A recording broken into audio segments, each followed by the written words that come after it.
4 ہفتوں میں اس شدید گرمی میں 5 سے 6 بار اڈیالہ کے باہر گیا۔ جیل حکام نے میرے اسٹاف کو وکالت نامے فراہم نہیں کیے، انہیں باہر کھڑا کیے رکھا۔ خالد یوسف چودھری صاحب یہ بھی کہتے ہیں کہ سرفراز ایڈوکیٹ اور احمد میسر نے اڈیالہ جیل کے 5 سے زائد چکر لگائے۔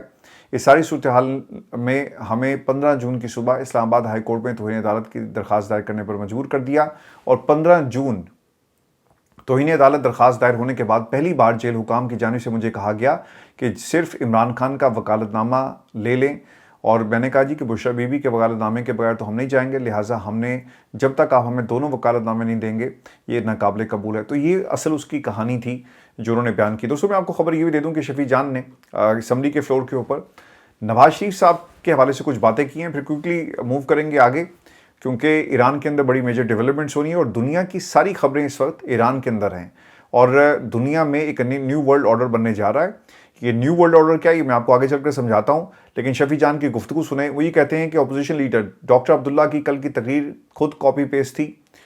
اپوزیشن لیڈر نے پچھلے سال والی بجٹ تقریر کی، یہ تو خود فارم 47 پر آئے، لیکن اپنے ریسرچر کو بھی فارم 47 والا بھرتی کیا، اس نے بجٹ پڑھا ہی نہیں۔ وزیر اعلیٰ سہیل افریدی جو تقریر اور بات باہر کرتے ہیں وہی بند کمروں میں بھی کرتے ہیں۔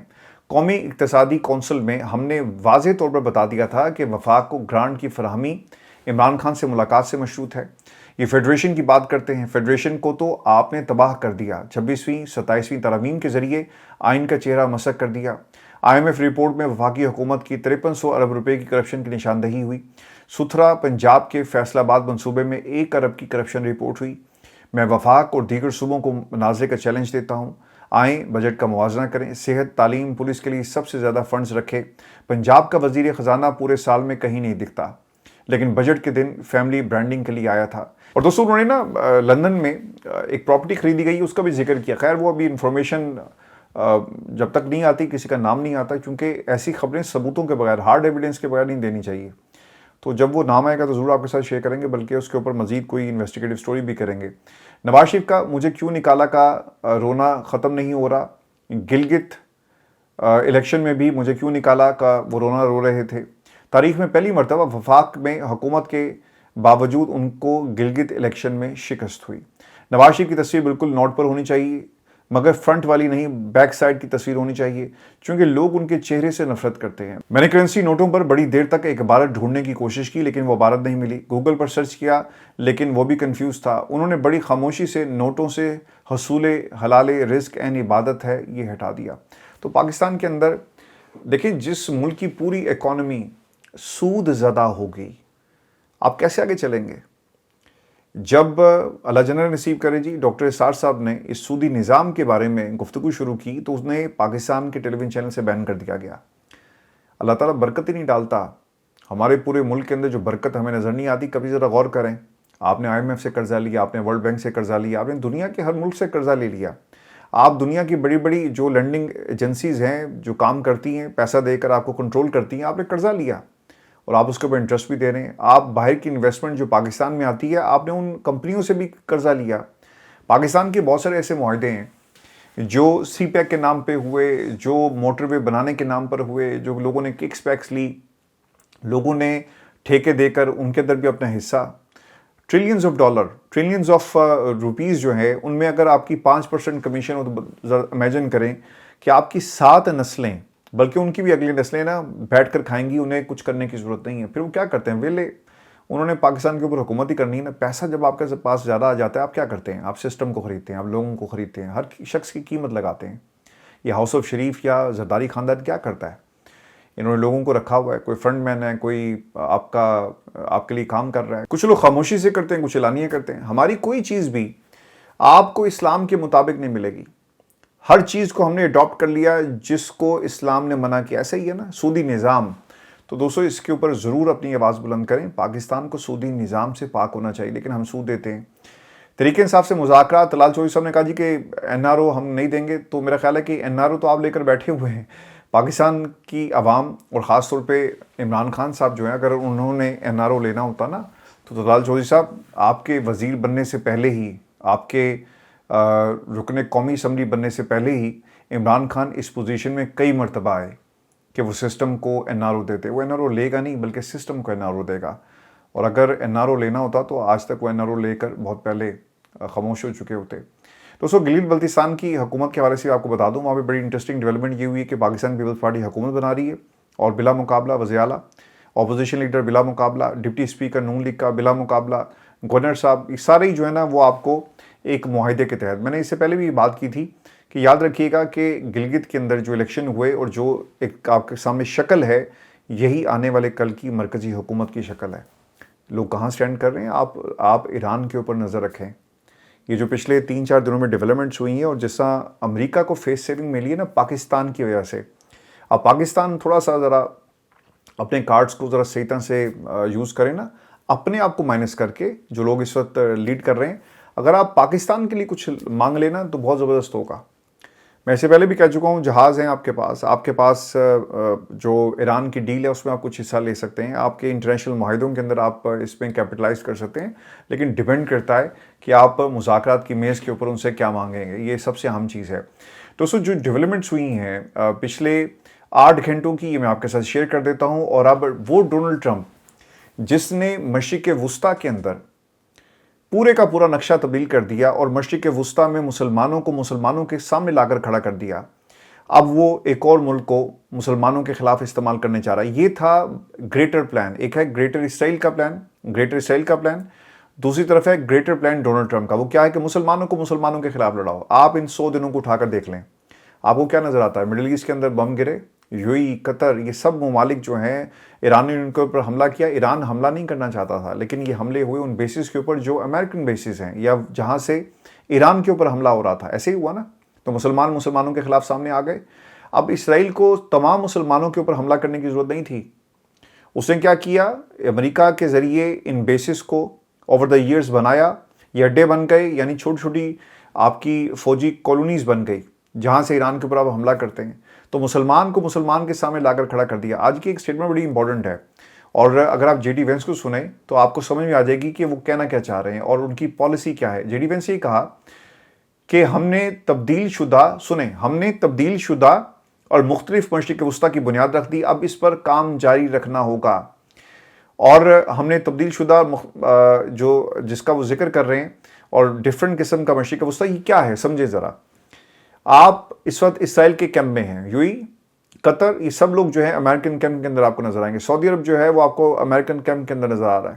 دفاع آپ نے پہلے خطرہ بڑھایا کہ اگر تم نے ہمارے ساتھ تعاون نہ کیا، یعنی اگر آپ تمہارے ملک میں آتے ہیں اور تم ہمارے ساتھ کوآپریٹ نہیں کرتے تو تمہاری سیکیورٹی کو خطرہ ہو سکتا ہے. انہوں نے علاقائی پراکسیز کو مضبوط کیا، ان ممالک کے اندر ایک خوف پیدا کیا اور پھر ان کو مجبور کر دیا کہ وہ اپنے دفاعی پیکٹ جو ہیں پاکستان کے ساتھ کریں یا پھر آپ امریکہ کے ساتھ کریں یا پھر ڈیل کر لیں. پیسہ تو بہت ہے، تو اس پیسے کی بنیاد کے اوپر ڈیلیں ہوئی. پہلے آپ نے خوف پیدا کیا، پھر آپ نے اسلحہ بیچا، پھر اس اسلحے کو استعمال کرنا بھی ان کو سکھایا، اور پھر آپ نے دنیا کے اندر جنگ کو بنیاد بنا کر پورے مڈل ایسٹ کو اپنے لیے بطور پراکسی تیار کر لیا ایران کے خلاف. تو یہ ان کا گریٹر پلان تھا. ان 100 دنوں کے اندر آپ کو نظر آیا کہ کیا ہوا. اور پھر اسرائیل اب کیا کر رہا ہے؟ وہ انہی ممالک کے ذریعے مسلمانوں کے خلاف یعنی ایران کے خلاف اپنے جو عزائم ہیں انہیں پورا کرے گا، لیکن وہ پورے نہیں ہوئے. اور دوستوں ان کی بڑی کوشش تھی کہ مسلمانوں سے لڑایا انہوں نے اور لوگ لڑے بھی، لیکن دیکھیں کس طرح گھٹنوں پر عالمی طاقت آ گئی. میرا رب جو ہے نا بڑا غفور الرحیم ہے، وہ ہر چیز پر قادر ہے، یہ اس کی قدرت ہے. دیکھیں یہ فیصلے اللہ تعالیٰ کے ہیں. مسلمانوں کو مات نہیں ہوگی اگر وہ اس راستے پر چلیں جو صراط مستقیم کا راستہ ہے، جو نبی کا راستہ ہے، جو کتاب کا راستہ ہے. اگر آپ اس راستے سے ڈیویٹ کریں گے نا، سودی نظام پاکستان جیسا، سر ماری پہنی ہے پھر اور کی ہوئے گا. ہم اس قرض سے نکل ہی نہیں سکتے. یہ جو لعنت ہے نا سود کی ہمارے ملک کے اندر، وہ آپ اسی طرح دیں گے. وہ انٹرسٹ بڑھتا جا رہا ہے، ہم انٹرسٹ کو دے رہے ہیں، اور وہ جو اصل ایکچوئل ہے وہیں کا وہیں کھڑا ہوا ہے. تو آپ کیسے نکلیں گے؟ آپ قرضہ لے کر حکومت چلاتے ہیں، برکت کہاں سے آئے گی؟ برکت نہیں آ سکتی. تو غور کریں یہ نیا جو پلان دیا ہے JD وینس نے. دوستو اس کے ساتھ ساتھ اب اسرائیل نے ایک اور کیا کام کیا اور امریکہ جو ہے وہ کیا کرنے جا رہا ہے. امریکہ نے جی مسلمانوں کے خلاف لڑانے کا جو سلسلہ تھا اس میں ایک اور چیپٹر کا اضافہ کر دیا. اب وہ چلے گئے سیریا، اور شام کے صدر احمد الشرا کو انہوں نے پیغام دیا کہ تم حزب اللہ کے خلاف جنگ لڑو. اب جو شام کا جو صدر ہے وہ یہ کہتا ہے کہ اگر ہمیں لبنان کی حکومت کہے گی نا پھر ہم آئیں گے. تو وہ تو پہلے کہہ چکا ہے.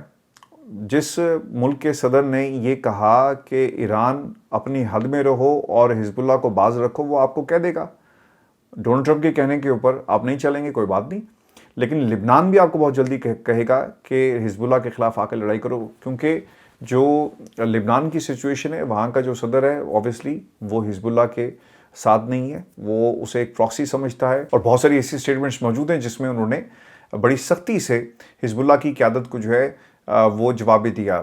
شام کے صدر احمد الشرا نے کہا کہ ان کا ملک صرف لبنانی حکومت کی درخواست پر ہی لبنان میں مداخلت کرے گا۔ امریکی صدر ٹرمپ کی شام کی جانب سے حزب اللہ کو کنٹرول کرنے کے بیان پر رد عمل میں شامی صدر نے کہا کہ امریکی صدر کے بیان سے ایسا لگا جیسے شامی فوجیں کل ہی لبنان میں داخل ہو رہی ہیں۔ احمد الشرا نے کہا کہ اگر شام اور لبنان کے قومی مفاد میں ہوا تو حزب اللہ کے ساتھ بیٹھ کر بات کرنے کو تیار ہیں۔ گزشتہ ہفتے صدر ٹرمپ نے کہا تھا کہ انہوں نے اسرائیل کو مشورہ دیا کہ شام کو لبنان میں حزب اللہ سے نمٹنے دیا جائے۔ لبنان اس ساری بات چیت اور ہلچل پر نظر رکھے ہوئے لبنان کے صدر جوزف اون نے اپنے بیان میں کہا کہ اسرائیل جنگ روکنے کے لیے بین الاقوامی کوششوں کا خیر مقدم کرتے ہیں اور لبنان اپنے اندرونی معاملات میں کسی کی مداخلت قبول نہیں کریں گے۔ لبنان کی جانب سے کوئی مذاکرات نہیں کر سکتا، لبنانی عوام کے تحفظ کی ذمہ داری ریاست پر عائد ہوتی ہے، تو کر لو جوزف اون، تحفظ اور حمایت اسرائیل کی اور بچا لو، لیکن شاید یہ آپ کے لیے اتنا آسان نہیں، آپ کو مدد لینی پڑے گی۔ یہاں پہ امریکہ کو مدد لینی پڑی ہے تو آپ کون سی کھیت کی مولی ہیں، آپ کو یہ مدد لینی پڑے گی، اور مدد کے بغیر یہاں سے آپ اگر ایک اصولی موقف اسرائیل کے خلاف بنا لیتے ہیں نا تو ایران بھی آپ کی مدد کرے گا، دیگر ممالک بھی آ جائیں گے، لیکن امریکنز کو اپنا ایک رول پلے کرنا چاہیے اور اس خطے کو جنگ سے نکالیں۔ آپ کو کیسا لگے گا کہ اگر نیو یارک کے اندر یہ سارے کام شروع ہو جائیں؟ انہوں نے نا دنیا میں مسلمانوں کی سرزمین کو جو ہے نا وہ اپنے دادا ابو کی جاگیر سمجھا ہوا ہے کہ جاؤ جا کر لوگوں کو قتل کرو، مارو، اور جو کرنا کرو، کوئی پوچھنے والا نہیں ہوگا۔ تو یہ مسلمانوں کو سوچنا چاہیے نا کہ لڑتے رہو گے آپس میں یا اکٹھے ہو کر ان کے خلاف لڑو گے۔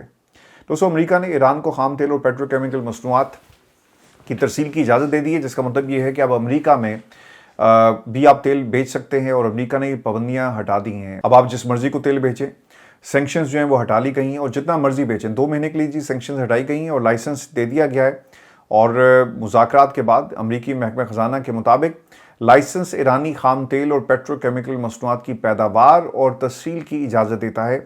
لائسنس کے تحت ایران کو خام تیل کی ترسیل اور فروخت کی اجازت 21 اگست 2026 تک ہوگی، اور امریکی محکمہ خزانہ کے مطابق لائسنس کے تحت ایرانی خام تیل، پیٹرو کیمیکل اور پیٹرو مصنوعات کی امریکہ میں درآمد کی اجازت بھی ہوگی۔ اور دیکھیں انہوں نے نا یہ راستہ نکالا کہ ڈیل کا، کہ ٹھیک ہے بھئی چیزیں دو، کچھ پیسے لو، ہم دنیا سے خریدتے ہیں، ہم مال تم سے اٹھا لیتے ہیں، اور تم نے جو کرنا ہے کرو اور اپنا نقصان کسی طرح سے پورا کرو۔ تو امریکہ ایران کو 2 مہینے کی ایک ونڈو دے رہا ہے جس میں اپنا یہ نقصان جو ہے وہ پورا کریں گے۔ لیٹس سی یہ نقصان کس حد تک جو ہے پورا ہوتا ہے اور آگے کیا ہوگا۔ اور دوستوں، آپ کو خبر یہ بھی دے دیں کہ شہید سید علی خامنائی کے الوداعی مراسم اور نماز جنازہ کا آغاز 19 محرم الحرام کو تہران میں ہوگا، اور 9 جولائی کو حضرت امام رضا علیہ السلام کے روزہ مبارک پر سپرد خاک کیا جائے گا۔